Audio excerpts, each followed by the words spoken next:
ఓం నమో భగవతే వాసుదేవాయ. ఓం నమో భగవతే వాసుదేవాయ. ఓం నమో భగవతే వాసుదేవాయ.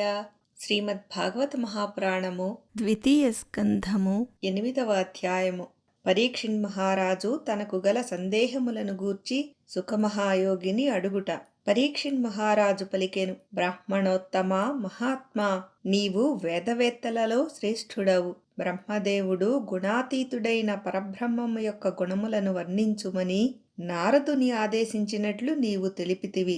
ఆయన ఎవరెవరికి భగవద్గుణములను గూర్చి ఎట్లు బోధించెను, ఆ విషయములను నేను తెలియగోరుచున్నాను. అనంత శక్తిశాలి అయిన భగవంతుని యొక్క కథలు లోక కళ్యాణ కారకములు. పైగా దేవర్షి అయిన నారదుడు సకల జనులకును భగవద్దర్శనము కలుగునట్లు వారికి ప్రేరణ చేకూర్చువాడు.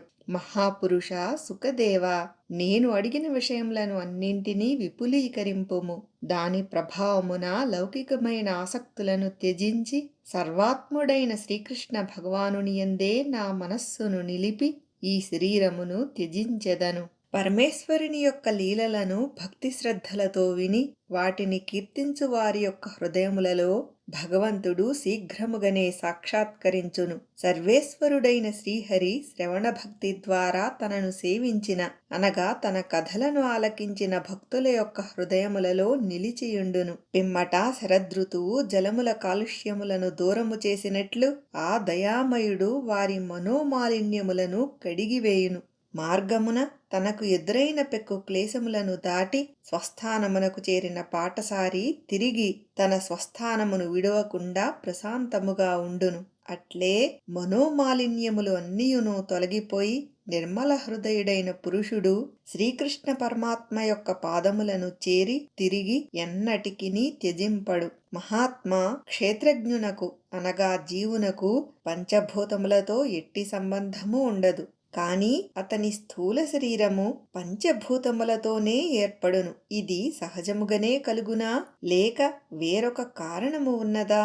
ఈ విషయములను నీవు బాగుగా ఎరుగుదువు కనుక దయతో విశదపరచుము. సుఖమహర్షి, శ్రీ మహావిష్ణువు యొక్క నాభికమలము నుండి లోకములు అన్నియును ఏర్పడినవనియు విరాట్ పురుషుని శరీరావయవముల ద్వారా జగత్తునందలి స్థావర జంగమముల సృష్టి జరిగినదనియు ఇంతకు ముందు నీవు తెలిపితివి. అయితే సామాన్య ప్రాణి యొక్క అవయవముల వలె ఈ విరాట్ పురుషుని అవయవములు కూడా పరిమితములా అనంతములా? ఈ విషయములను నాకు సమగ్రముగా వివరింపుము.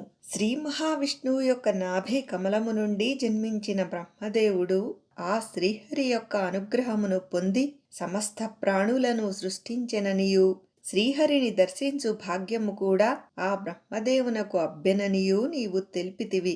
శ్రీమన్నారాయణుడే ఈ జగత్తు యొక్క సృష్టి స్థితి లయములకు హేతువైన సర్వాంతర్యామిగా విలసిల్లుచున్నాడనియూ తెలిపితివి. కాని పరమ పురుషుడును మాయాస్వామియు అయిన ఆ పురుషోత్తముడు తన మాయను త్యజించి ఎందులో ఏ రూపములలో విరాజిల్లుచున్నాడు? దయతో వివరింపుము. విరాట్ పురుషుని అంగముల నుండియే లోకముల యొక్క లోకపాలుర యొక్క సృష్టి జరిగినదని మొదట తెలిపియుంటివి. పిదప లోకపాలురతో సహా లోకములన్నీయును ఆ సర్వేశ్వరుని అవయవములే అని తెలిపితివి. అయినచో ఈ రెండింటి అభిప్రాయమును తెలుపుము. మహాకల్పము అవాంతర కల్పముల పరిమాణము ఎంత? భూత భవిష్యద్వర్తమానములను ఎట్లు అంచనా వేయుదురు? ఈ కనపడుచున్న మానవుని యొక్క ఆయుః ప్రమాణము ఏ విధముగా లెక్కింపబడును? బ్రాహ్మణోత్తమ, కాలము యొక్క సూక్ష్మగతి అయిన త్రుటి, స్థూలగతి అయిన సంవత్సరము ఏ విధముగా తెలిసికొనదగును? వివిధ కర్మల అనుసారము జీవుని యొక్క గతి ఎట్లు ఉండును? అతడు పొందే స్థానములు ఎన్ని? మనుష్యుడు చేయు కర్మ యొక్క ప్రమాణమును ఎవరు లెక్కింతురు? ఎలయన అతని కర్మను అనుసరించియే కర్మఫల ప్రాప్తియు జరుగును కదా. సత్వరజస్తమో గుణములను బట్టియు అట్లే కర్మలను అనుసరించియు దేవ మనుష్య తిర్యగ్యోనులయందు జన్మ ఎట్లు లభించును? ఈ విషయములను కూడా వివరింపుము. భూతలము, పాతాళము, దిక్కులు, ఆకాశము, గ్రహములు, నక్షత్రములు, పర్వతములు, నదులు, సముద్రములు, ద్వీపములు, వాటి యందు నివసించు జీవుల ఉత్పత్తి ఎట్లు జరుగును? బ్రహ్మాండము యొక్క వైశాల్యము ఎంత? దాని బాహ్యాభ్యంతరముల భేదములెట్టివి. మహాపురుషుల చరిత్రములను గూర్చియు వర్ణాశ్రమముల భేదములను వాటి ధర్మములను గురించియు తెలుపుము. యుగముల యొక్క భేదములు, వాటి పరిమాణములు, ఆయా యుగధర్మములు మొదలగు వాటిని గూర్చియు అట్లే ఆశ్చర్యకరములైన భగవదవతారముల చరిత్రములను గురించియు వివరింపుము.